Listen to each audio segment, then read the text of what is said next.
Welcome to Surviving Roots, the podcast where we navigate the messy, beautiful work of healing and growth. I'm your host, Carrie Fund, and this is your space to breathe, reflect, and find strength. Whether you're breaking free from old patterns, healing from loss, or rebuilding your story one small step at a time, you're in the right place. So take a deep breath, give yourself this time, and let's uncover the tools to move forward with courage. This podcast is for you. Lauren Courtney is a native New Yorker turned Miami mystic who combines over a decade of energy healing, sound therapy, and spiritual wisdom to help others reclaim their voice, their light, and their power. She's the author of Glow Up Your Chakras, From Medicated to Meditated, a powerful guide to healing from the inside out. Through her one-on-one sessions, her membership, the Glow Up Portal, and now her debut book, Lauren guides people through the messy, miraculous path of healing and self-remembrance. Welcome to Surviving Roots, Lauren. I'm so honored to have you here. Thank you so much for having me. Truly an honor to sit and chat with you. I'm so excited. You know, for everyone listening, I feel like we've met before in person, but we've never actually met. No, we were supposed to be on a panel that never came to fruition, I think like 2 years ago already. Like 2 years ago. Yeah. It's so crazy. Yeah, we had like a Zoom meeting with some other women and that never happened, but we just kept in touch through Instagram. And yeah, I feel like I know you so well, but it's just because we're connected that way. One day we'll meet in person. I know. One day we have to grab a coffee. I want my book signed. Well, first of all, congratulations on the release of your new book. That is not an easy task, one, writing, but also just being vulnerable. So congratulations on your book baby. Thank you. Thank you. She's alive. She's breathing. She's living. She's out in the world. She's beautiful. I mean, really, I love the cover. Glow Up Your Chakras, From Medicated to Meditated. We just have to dive in because the book cover and the title, like, I'm hooked. Thank you. So it's wild because it started out actually as a chakra healing cookbook about 10 years ago. That was the idea. I was coming out of being a private chef in New York City, entering into the spiritual world, and I knew I had this book inside of me. And then it transformed as I transformed really over the last few years. And it started becoming less of a cookbook and more of a healing journey and memoir for me. So all of a sudden I was like, this isn't the book I thought it was, so I've got to come up with a new name. And I woke up one morning and it was Glow Up Your Chakras, From Medicated to Meditated. Isn't the process so beautiful? It's like you think you're set out to do one thing and just what is it? Your inner knowing, your inner being is just like, no, we're going to go this way. This is what's meant to be. The level of surrender and patience in writing a book. I think it's probably like what someone goes through when they have a child and then the child grows up. That will be the next book for me. But I feel like it's similar because it's having this patience and nurturing it. Because had I told the story I would have told before, which would have had part of what is in this book, of course, and so much more is in here, it just wouldn't have hit the same way that this book did, because this book I'm writing from my healed place instead of my ego being like, you have to get your book out. People need to see it. People need to read it. And now it's like, oh, if no one got to see this book, that's unfortunate. But like, I got to write it and read it and heal through it. So I'm just excited to be able to now share this book versus any other one I would have shared. Well, I'm so excited. I want to talk all about it. And, I truly believe writing is so therapeutic and so much healing happens in between the words. So congratulations, not only on the healing that it's offered you, but all of the healing and the stories that people will connect to and like heal and grow themselves. That's like a really beautiful process. Yeah. Yeah. So you share in your book that your spiritual awakening began after a profound loss. Can you walk us through that moment and how it changed not only how you saw yourself, but how you saw yourself really in the world? Yeah. So it's interesting because as I wrote and as I went on my own healing journey, I realized it didn't it wasn't just this one thing that happened. There were a few things that happened, which I talk about throughout the book. Leaving corporate America, having jaw surgeries, an ex getting arrested in my apartment that led me to finding Kundalini yoga, which ultimately led me to being ready for my greatest awakening, which was when my best friend and first love passed away. And the day he crossed over, he began communicating with me. And I won't ruin too much because it's obviously all inside of the book. I love that both of my lights just went out that I had. So I'm like, okay. Well, he's always present. He's like, he loves that I wrote this book. And I know that his soul was a part of me writing it. Oh, that's so beautiful. In the early stages of your healing, what did it really look like behind the scenes? Were there any messy moments where you wondered, is this even working? Yeah, it's interesting because the first, I would say, 4-ish years of my awakening, 5 years, I was like on a unicorn. It was like rainbows, butterflies, unicorns. Oh my God, everyone should do Reiki. Everyone should heal. Like coming from a place that I didn't understand was still like my unhealed ego. Like I thought I was in a healed place, but it was so much deeper. It was in my roots and it was stuff that I had yet to dig into from my own childhood and my own birth that it eventually I evolved and I went deeper into shadow aspects. So the first part of my awakening was this like grand adventure where I was finding all the tools, doing all the things after my ex passed away. And at this 2 years later, my best friend from elementary school passed away. And she also brought me on that kind of unicorn ride. But then my grandmother passed. And that's what prompted me to write the book and actually dive deeper into my roots and my healing. So it was like I went on a journey that I never could have planned as I wrote the book and as I was just simply living through the experiences that I would eventually tell. Wow. I love how you describe that because honestly, like for so many of us, like when I started my healing journey, I started 15 years ago, but really got honest with myself about a couple of years ago. You do get on this healing high. You're so in tune and so connected. But then you do realize you can go so much deeper. And then you have to really start to have a conversation with yourself, like, not being judgmental. And when you're truly healing, having compassion for others rather than, cutting people out because they don't fit your new way of life. So it really is. Do you think healing is a lifelong journey? Is there an end to it ever? It's interesting because I feel like I'm in this moment. And of course, there's always going to be healing because there's going to be new things that reveal itself to me. Though I feel like I'm in this moment where like I'm quite literally taking my book and putting it on the shelf. And all of the trauma and experiences that I needed to live, I'm complete with those lessons and they're no longer being held, whether it be in my physical organs, in my emotions, in my nervous system, whatever, in my chakras, of course.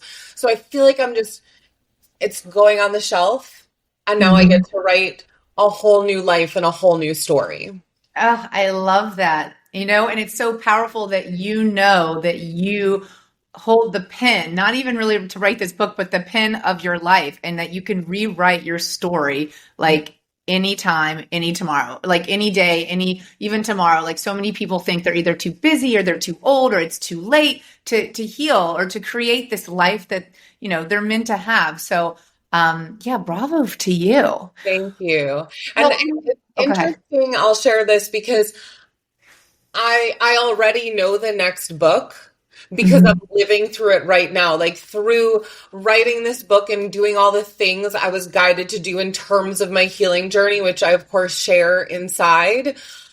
I figured out the root cause of so much of my trauma. And I always knew for me, there was something at birth. That's what kept coming through to me over the last 3 years. And I learned a few months ago in October, that I have a tongue tie that went undiagnosed as a baby. And that tongue tie led, of course, to potentially me having the jaw surgeries I had, being medicated, potentially having to be medicated for ADHD and all of the things. So I did the healing work to literally come back home to myself. And the week after the book comes out, I'm going into prenatal yoga teacher training, which is a whole rebirth in itself. And the following day to it ending, I'm having my tongue tie released. Wow. So I see this as actually this new life that I get to live. I got to really disconnect from the first life that I experienced with having beautiful connections, of course, still to it. Yeah. Wow. That's beautiful. Thank you for sharing. I really want to talk about your title because in Glow Up Your Chakras, you talk about from going medicated to meditated. Love that.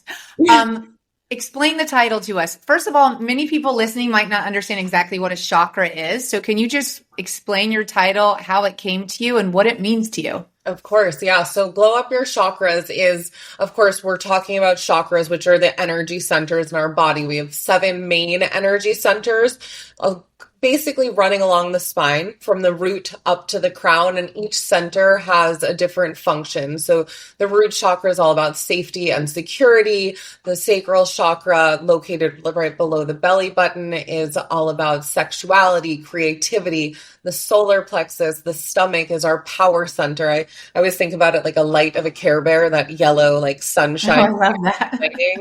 Then we have the heart chakra, self-love, compassion, the throat chakra, our ability to speak our truth, the third eye for intuition, and our crown chakra, which is our connection to source. So we have these energy centers that can either kind of be spinning clockwise in a direction that's flowing and functioning for us, or spinning counterclockwise and not supporting us, or sometimes just not spinning at all. So I essentially do work to help people align their chakras, and with that, it's connected to the meridians of the body, which are connected to the organs. So I'm working with the body, the brain, the nervous system, the organs, and that's what I kind of talk about throughout the book, Glowing Up Your Chakras.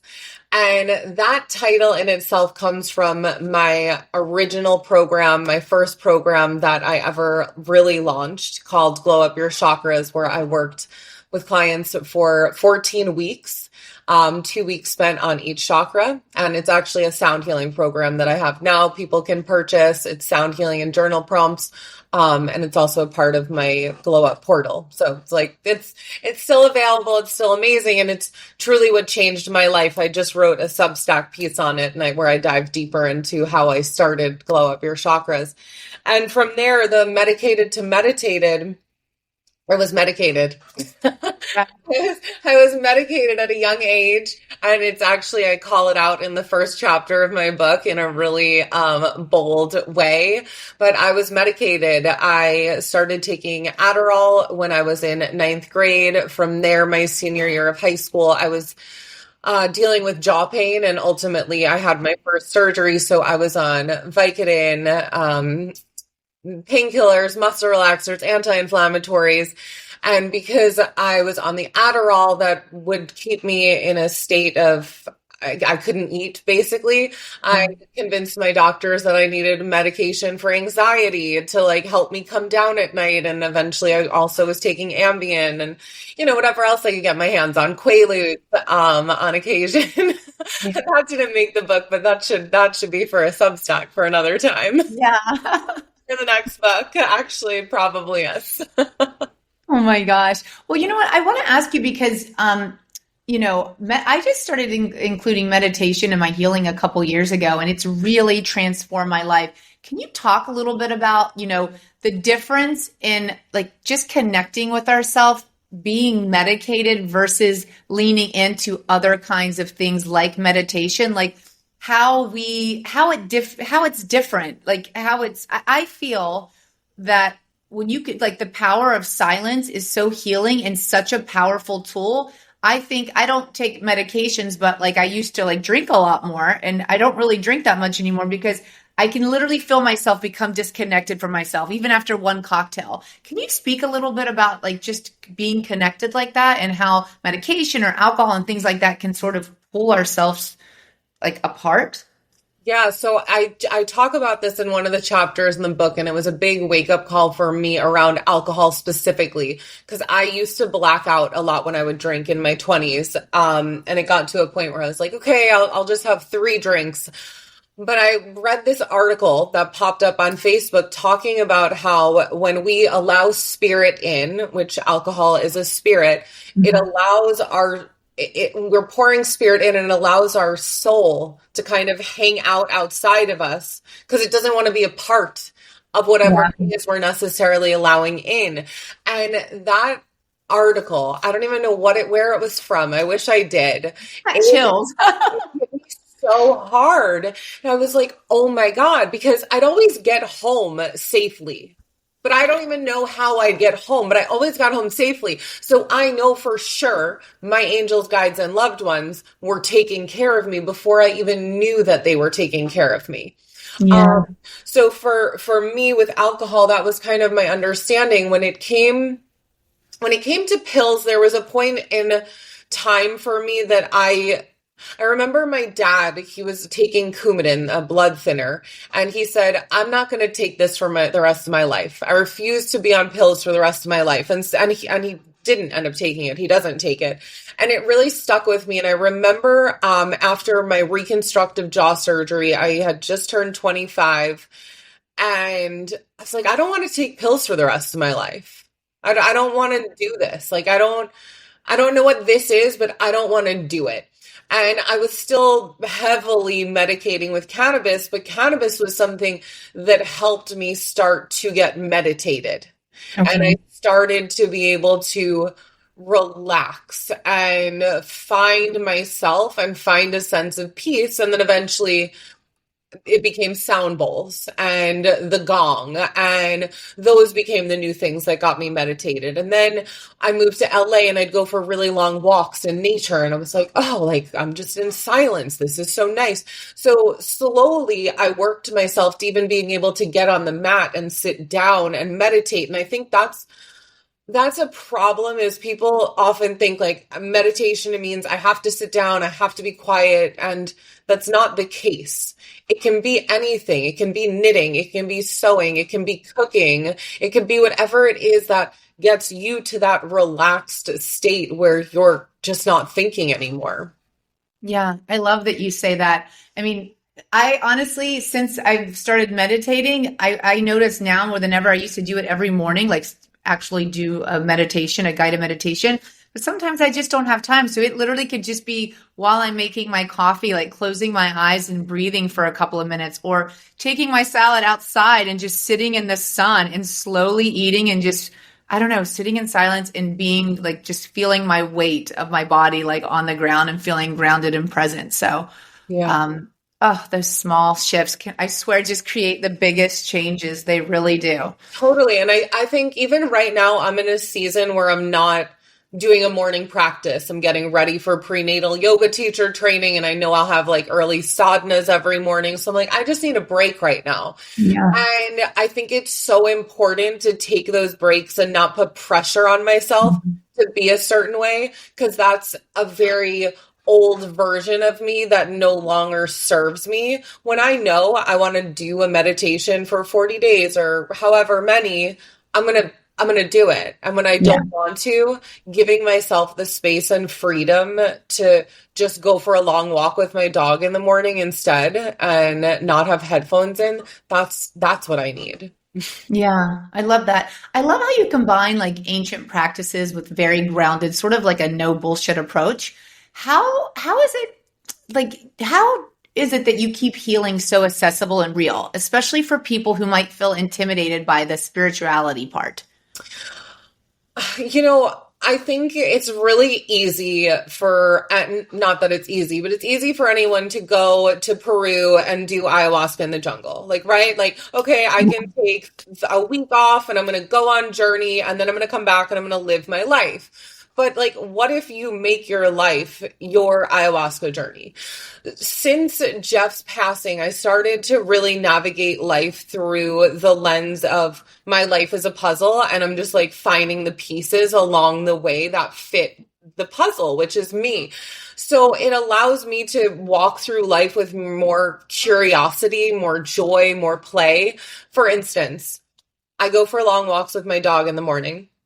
And we go to the same place pretty much every morning. I found these 4 rainbow eucalyptus trees that are on a random street that no one would have found, right? But I was guided there one morning.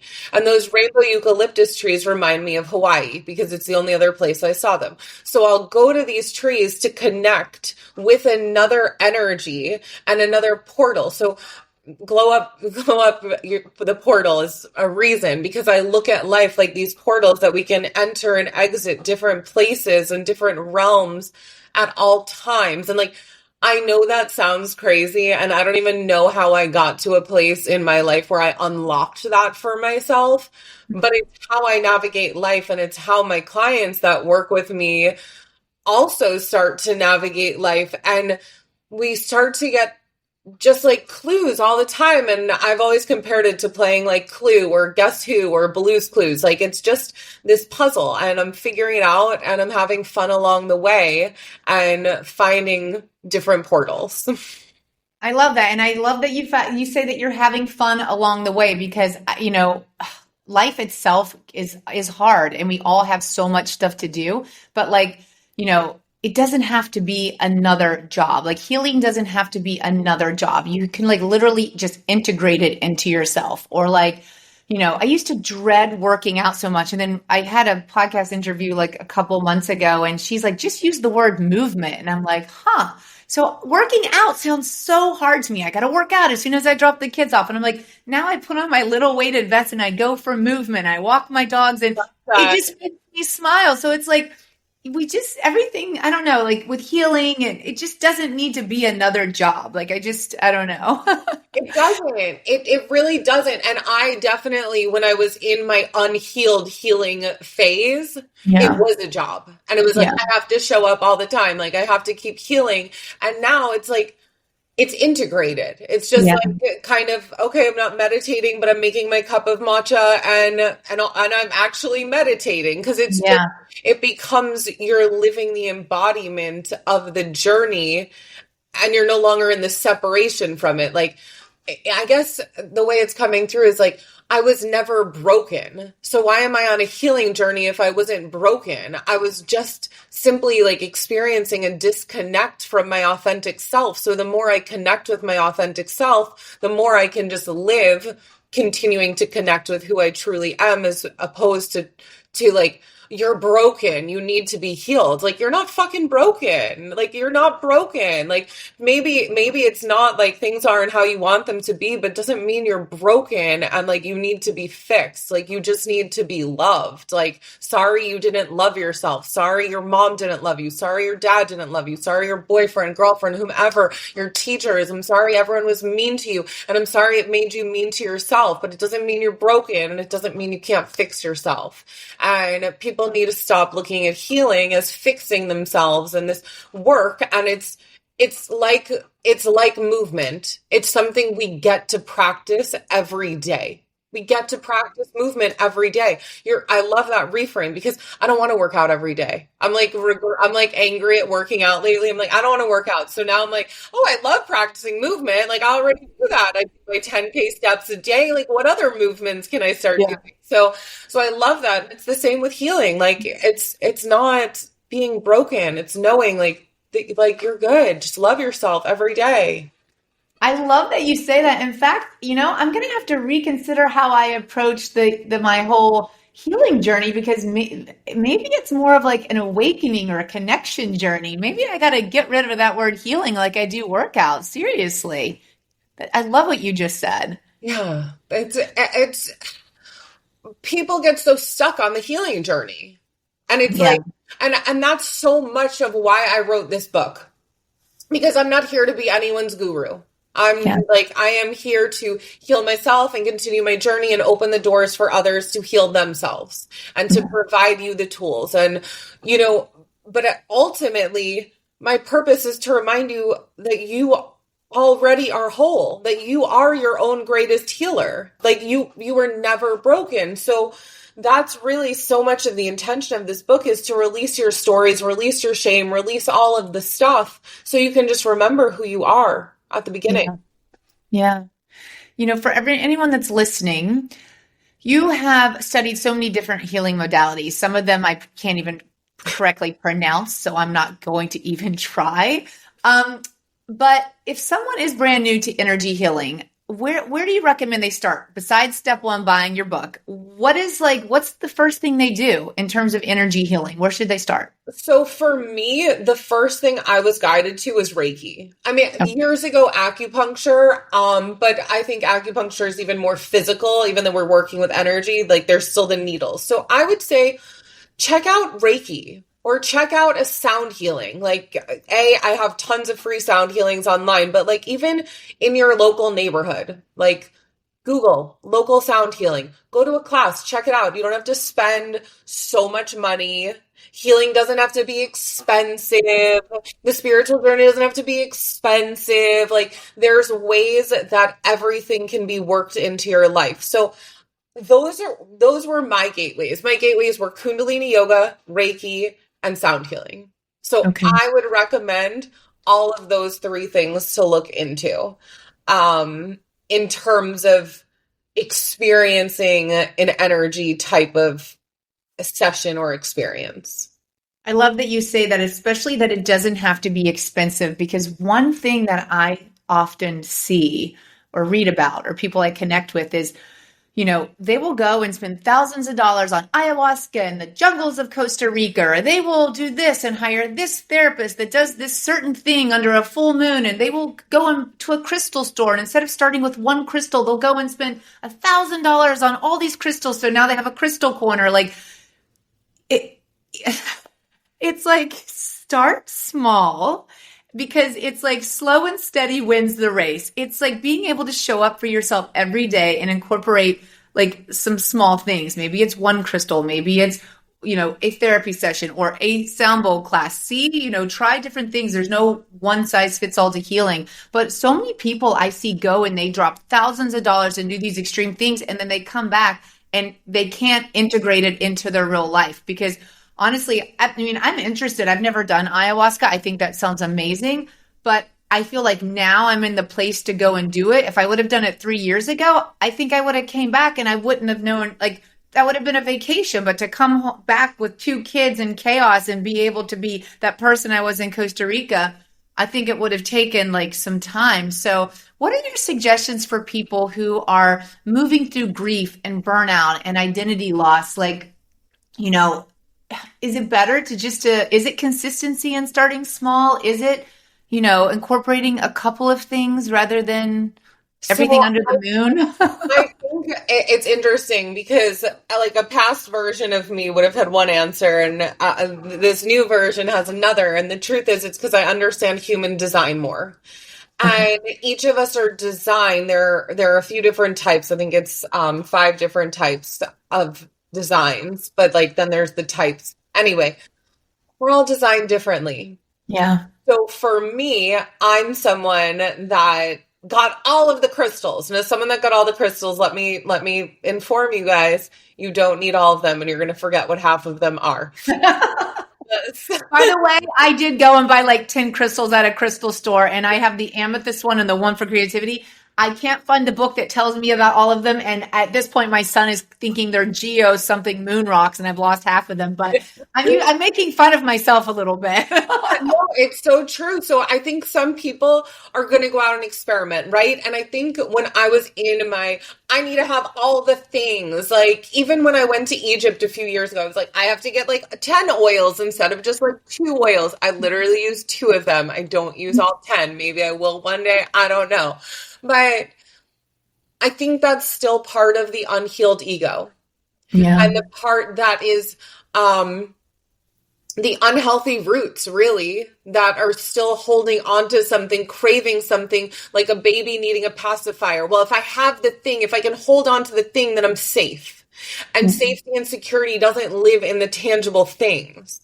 And I think that's what we're seeking so often. We're like, okay, I'm on the healing journey. Let me get all the tangible things. Then I'll be safe. Then it will work. And it's like, just because you got a feather wand doesn't mean it's going to work if you're not actually, whether it be meditating every day or doing movement every day or whatever that's going to look like for you, whether it's working with a coach like myself or someone else, whether it's doing one of my sound healing programs where every day for 14 weeks, you are listening to a sound healing to ultimately slowly go through a process and integrate along the way.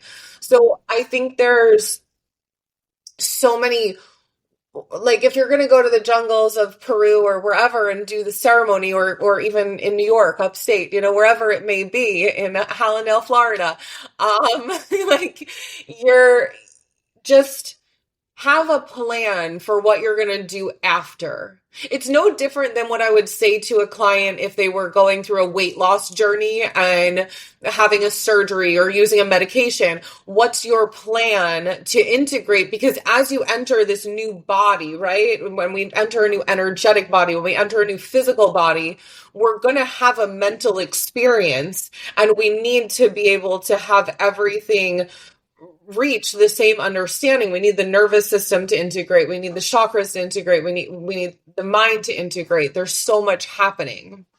That's a great way to explain that. It's with any journey, just being able to integrate it and having a plan. That's a great tip. Okay, let's talk about that book, baby. You say to yourself, I'm writing the book. You sit down. What was the process like for you? Did you write every day? Was it hard to write at first? Did you almost quit a couple of times? Yeah. You're like, yes. So, like I said, it started as a cookbook. So about 3 years ago, I had finished the cookbook and was like, who the fuck cares about recipes from me? I haven't been a chef in 7 years. Like no one would even know I was a chef if I didn't post food when I'm cooking in my stories sometimes. No one knows. And then I got a call, and I talk about this in the book. I got a call from some friends who were doing a retreat for Julianne Huff's company, Kinergy. They wanted to know if I wanted to come and speak. So the first year I had done an event speaking with them, and then they called me the following year and asked me to be the chef for about 30 people for 5 days. And I was like, all right, well, that sounds like a fun challenge. I haven't done that in 7 years. Let's see if I can dust myself off and make it happen. So I flew to Sedona and did a retreat. It went amazing. 2 weeks later, I got a call from a girlfriend that was asking me if I could fly up to New York to be a private chef for a client for a month that needed kind of an in-home recovery setting. So she wanted me to fly up to New York to cook and do sound healing and energy work. So I said, okay, and went to New York in February when I live in Miami. So you don't have this whole let thing, like no one's going to the snow. And then after that, at the same time, actually, as I was in that house, I had started my Kundalini yoga teacher training. And it was during Kundalini teacher training that the book evolved, because I evolved. And I went to the depths and the levels that I was ready to write. It was a slow process at first. And then I found an editor that was amazing. And she said to me, you've already built the house. Like now I'm here to help you bring in the furniture. And don't worry about where the furniture goes yet. We'll organize it later. And the way she spoke, and I talked to quite a few editors. I went on a journey for a while because I was like, I think I wrote the book, but I don't know. I don't know what to do now. I need some help. So I interviewed a few people, and the way she spoke, I was like, oh, she like gets me. There's something about her that really understands me. And anyway, there were a lot of clues that she was the person I was supposed to work with. And once I started working with her, it went pretty quickly. She'd tell me, okay, we need a story here. Like add a piece of furniture to this room, add a piece of furniture to this room. So I just started storytelling the stuff that I was ready The stuff that I was ready to tell, that like I didn't know I was ready to tell until I was processing it on the mat in Kundalini. I was then processing the words out loud in my writing, and then I would share the new piece, and she'd either say to me, okay, this is great, or now I want you to do this in characters. And I would be like, oh my God, what does that mean? And she'd explain the method of writing, and it just all made sense to me. And I've always felt that I was meant to write. I've known that intuitively for about 8 years, but I wasn't there yet. But once it unlocked, it was like, I love it now. Like this is what I want to do. It feels so much of a part of the next chapter of my life in a big way.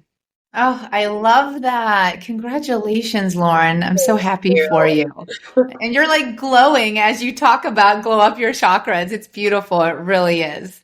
Thank you. Okay. It works. I have a couple questions for you. Healing practice you swear by? Reiki.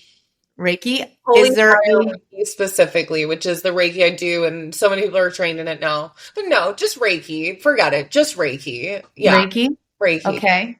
A mantra or affirmation that you swear by? It's a song, mantra affirmation, Tom Petty's I Won't Back Down. I love that. And what is one book that's changed your life besides your own? Many Lives, Many Masters. Oh, I love that book. Oh my gosh, I love it. Anyone and everyone should read Many Lives, Many Masters. It will change your life. Change your life. Well, this podcast is all about surviving roots, and I would love to know one root you had to really heal in yourself to grow into the woman that you are today. I know there's probably many, as there are for all of us, but is there one root, even through this writing this book, is there one specific root that you can think of that you really had to heal in yourself to become the woman you are today? You know, I had to learn where my dysfunction came from, and it wasn't necessarily from anyone outside of me. I had to dig and find out where that dysfunction lived within myself in order to actually live as my truest self. Wow, that's beautiful. I want to thank you for today, your spiritual wisdom, your personality, your light. Thank you for your time. I am so excited for your book, Glow Up Your Chakras, From Medicated to Meditated. Everyone, grab your copy on Amazon now. You will not be sorry. I read through it like I couldn't put it down. Chapter 1 was, you get sucked in at chapter 1. Great choice for the first chapter. Thank you. The editor, she knew how to feng shui that house with me. Listen, the lady can build a house. Thank you so much again for being here. Congratulations. And I'm wishing you so much success on this book and when you start book 2. Thank you so much. It was so great to talk to you. Thank you, Lauren. Thank you for joining me for this week's episode of Surviving Roots. I hope it gave you something meaningful to carry with you. Let's keep this conversation going. Find me on Instagram at carrie.fund, where I'll share more from the show. Don't forget to subscribe, leave a review, and share this with someone who needs it. And remember, we are the choices that we make.